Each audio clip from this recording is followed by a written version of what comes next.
हाय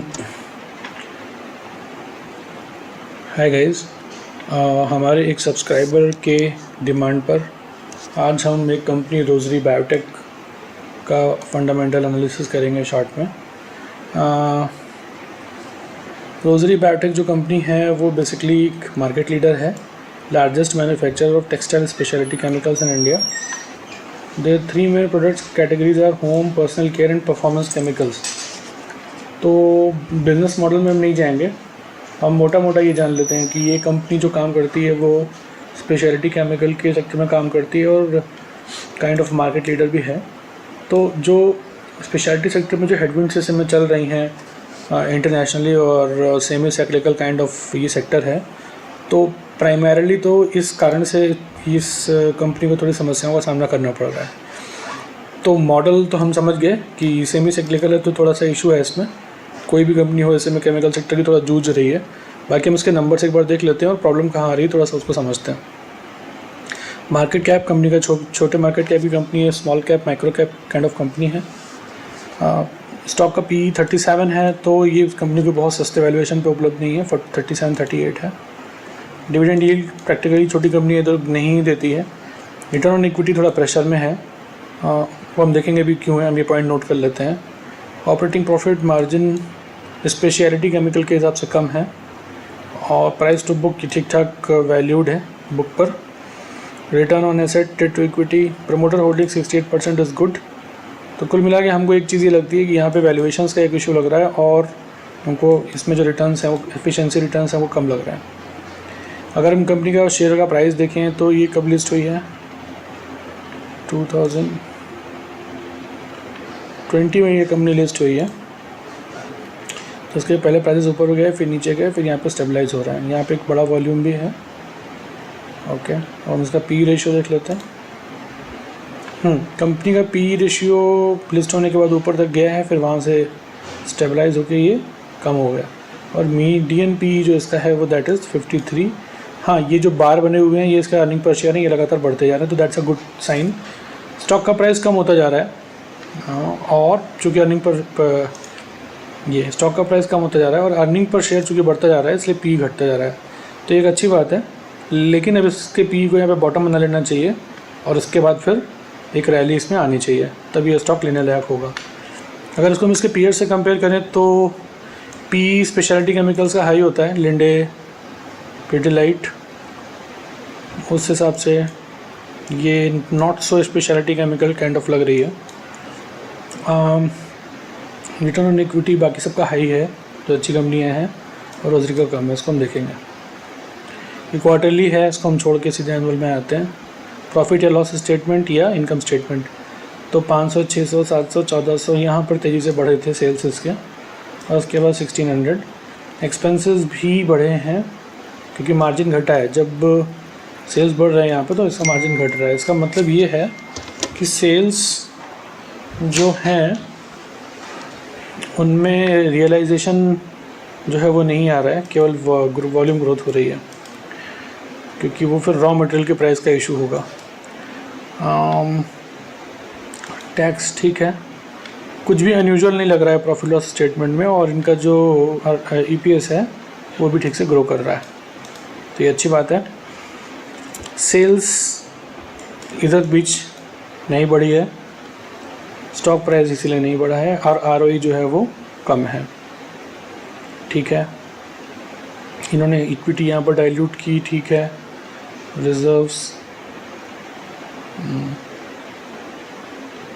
ये भी ठीक है। बैलेंस शीट में कुछ पैसा अनयूजुअल नहीं है, एक स्टेडी ट्रेंड जो है वो हर चीज़ में दिखाई पड़ रहा है, और डेटा डेज ये कंट्रोल्ड है, इसका भी ट्रेंड जो है वो भी कंट्रोल्ड है, तो ये तो ठीक है। शेयर होल्डिंग पैटर्न में प्रमोटर ने थोड़े से अपने स्टेक्स लिस्टिंग के बाद थोड़े से सेल किए थे, लेकिन अब स्टेबल है। FIIs इतने कम होने के बाद भी इसमें स्टेबल हैं। DIIs बढ़े हैं इनफैक्ट, तो ये एक इनकरेजिंग बात है कि पब्लिक का शेयर होल्डिंग यहाँ पर कम होता हुआ दिखाई पड़ रहा है।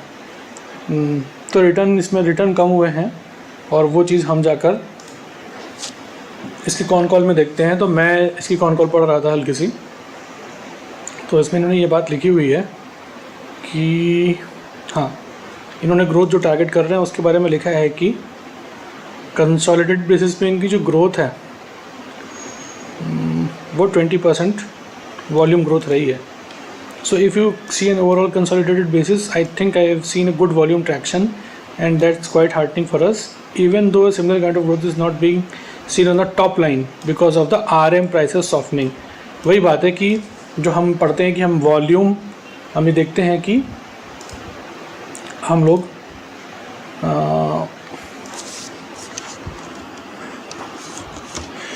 देखते हैं कि सेल्स जो होता है या टर्नओवर जो होता है वो क्या होता है, वैल्यू या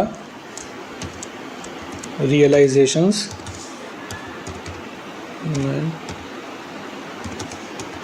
मतलब पर यूनिट जो वैल्यू है उसकी इनटू वॉल्यूम, या इसको हम लोग रियलाइजेशन को हम लोग वैल्यू भी लिख देते हैं. तो ये कह रहे हैं कि वॉल्यूम तो हमारा बढ़ रहा है लेकिन हमारे रियलाइजेशन नहीं बढ़ रहे हैं ड्यू टू ग्लोबल हेडविंड्स. ये बात ये कह रहे हैं. I think we have done 20%. Our top line is down by 6% on a consolidated basis. I think that is more to do with the pricing part. तो ये जब प्राइसिंग पार्ट ठीक होगा तो इनका ऑपरेटिंग प्रॉफिट मार्जिन भी बढ़ेगा और इनकी रिटर्न ऑन इक्विटी भी बढ़ जाएगी, इनकी सेल्स भी बढ़ जाएंगी. एक्चुअली 20% वॉल्यूम ग्रोथ ये ओवरऑल नंबर बता रहे हैं.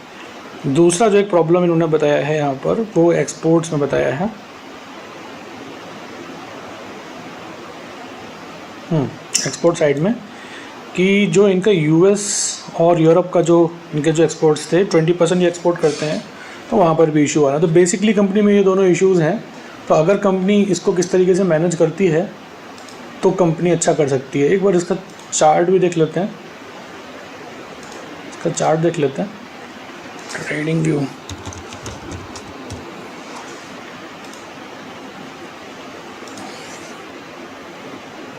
Rosary biotech.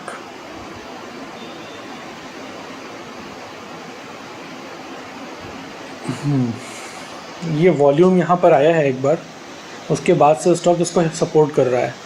तो अगर हम टेक्निकली इसको देखें तो चार्ट में हेड एंड शोल्डर्स पैटर्न बन रहा है.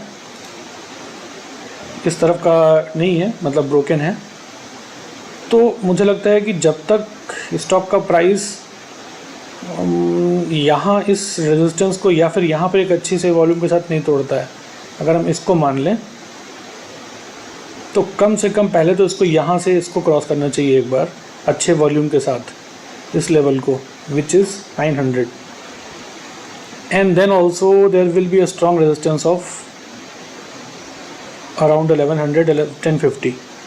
बट चूँकि ये बहुत दूर है तो अगर किसी को एग्रेसिव पोजीशन इसमें बनानी भी है तो आई थिंक कम से कम इसको ये तो क्रॉस करना चाहिए. 1000 रुपये का लेवल जब ये अच्छे वॉल्यूम से क्रॉस करेगा तब फिर हम कह सकते हैं कि रोजरी बायोटेक में कुछ करने के लिए है. अदरवाइज़ तो इसमें कुछ करने के लिए नहीं दिखता अभी. तो मेरे हिसाब से इसमें किसी को भी लेना है तो वेट करना चाहिए और इसको अपनी वॉच लिस्ट में लगा के रखें और देखें कि कैसे कर रहा है स्टॉक परफॉर्म. कंपनी ठीक है बट स्टॉक तभी परफॉर्म करेगा जब इसके नंबर थोड़े और अच्छे आएंगे. तो ठीक है, आज की इस कंपनी के एनालिसिस में इतना ही रखते हैं. अगर आपको भी अपनी कंपनी की एनालिसिस करवानी है तो आप कमेंट सेक्शन में जाकर अपनी कंपनी का नाम लिख सकते हैं और प्लीज़ चैनल को सब्सक्राइब करिए और वीडियो को लाइक करिए. इससे हमें मोटिवेशन मिलता है और वीडियोज़ बनाने का. Thank you so much.